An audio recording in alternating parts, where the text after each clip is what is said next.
자, 여러분 안녕하세요. 금일 한자 172번째 시간입니다. 오늘 함께 살펴볼 한자는 바로 이것인데요.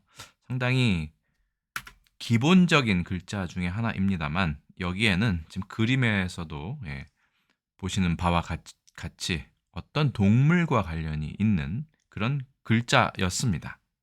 거의 1년 만에 금일 한자 시리즈를 다시 시작합니다. 이 글자는 우리가 할위라고 합니다. 하다, 무언가를 하다라고 할 때 쓰는 동사이기 때문에 상당히 많이 사용되고 있죠. 이 글자는 하다라는 뜻도 있고요. 위하다 할 때도 쓰고요. 되다라는 뜻이 있는 만큼 상당히 다양한 용도로 활용되고 있습니다만 의외로 이 글자의 그 갑골문과 근문을 보면 코가 길고 그렇죠? 상아가 이렇게 보이는 듯한 그림이 이미지가 있음을 알 수 있습니다.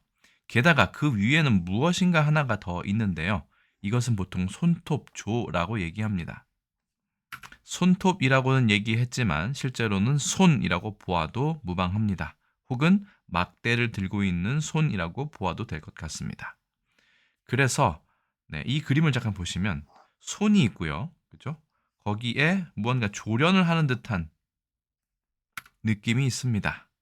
물론 이게 세로로 한 것은 이것이 한자가 가로 글자가 아니기 때문에 세로로 뒤집어서 만든 것이긴 합니다만 그래도 위에 손이 있다는 것은 이 코끼리를 조련해서 무언가를 시킨다의 뜻으로 보시면 될 것 같습니다. 소전에서도 상당히 그런 부분이 어느 정도 살아있는 것을 알 수 있습니다. 다만 문제는 허시는 이 글자를 보았을 때 갑골문과 근문은 확인하지 못했다는 것이 되겠습니다. 그래서 코끼리 상자를 보시면 아까 그 손톱 조를 빼고 나머지 부분이 이렇게 있는 것을 알 수 있습니다. 근문에서는 이렇게 거의 코끼리를 그대로 묘사한 글자도 보이게 됩니다. 한자가 기본적으로는 상형문자다라는 사실을 방증하고 있는 듯합니다. 소전에 와서는 많이 글자가 바뀌었고 해서에 오면 이렇게 아예 글자는 쓰기 편한 쪽으로 변했습니다. 그래서 이 글자에는 억지로 시키다, 자연스럽지 못하다의 뜻도 생기게 되었습니다.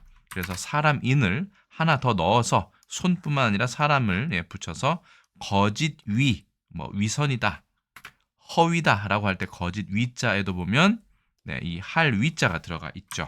사실은 코끼리를 조련해서 원래는 자연에서 살아야 할 본성을 가진 코끼리의 본성을 거짓으로 바꾸다, 인위적으로 조작하다의 뜻을 가지고 있는 것으로 보입니다. 여기에 말씀언을 넣으면 잘못될 와, 속이는 말을 한다라는 뜻의 와도 됩니다. 물론 지금은 그릇될 와라고 해서 여기에 될 화자를 쓰는 것이 현재 통용되는 것입니다만 예전에는 할 위자 옆에 말씀언을 넣어서 이것을 잘못될, 그릇될, 거짓될, 거짓말을 하다의 와로 활용하였다고 합니다. 그러면 오늘의 한자 이 하다, 위자에 대해서 조금 살펴보겠습니다. 먼저 말씀을 드린 바와 같이 허시는 설문의 자를 이야기할 때 이 글자만 보았고 갑골문과 근문은 보지 않은 상태였기 때문에 전혀 엉뚱한 해석을 내놓습니다.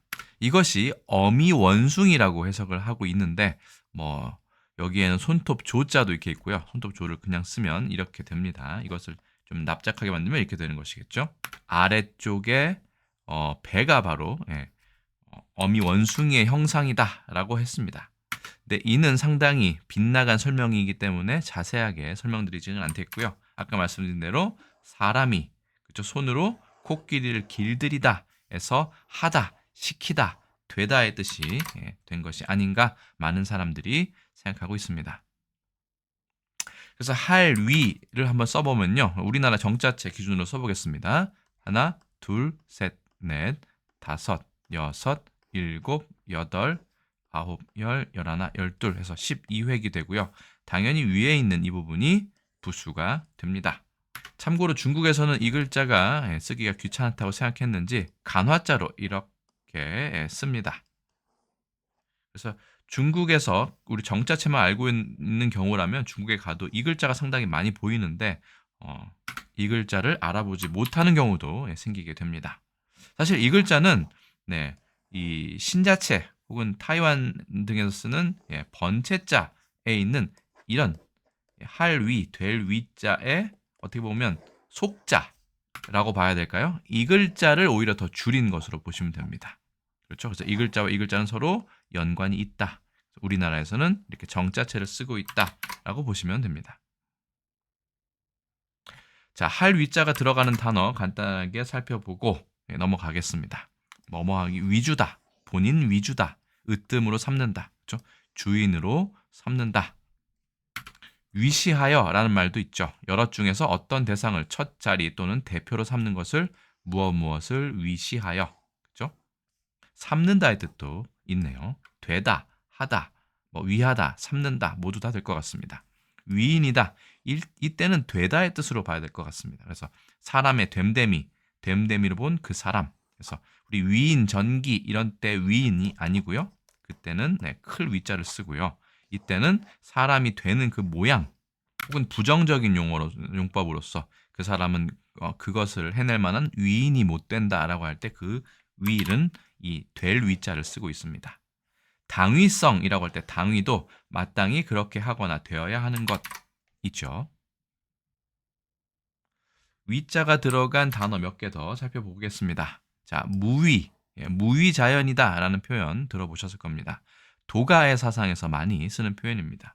자연 그대로 그대로 두어야지, 흘러가대로 두어야지 누군가 인위적으로, 인위라고 할 때도 물론 사람 인자에 할 위자를 씁니다. 인위.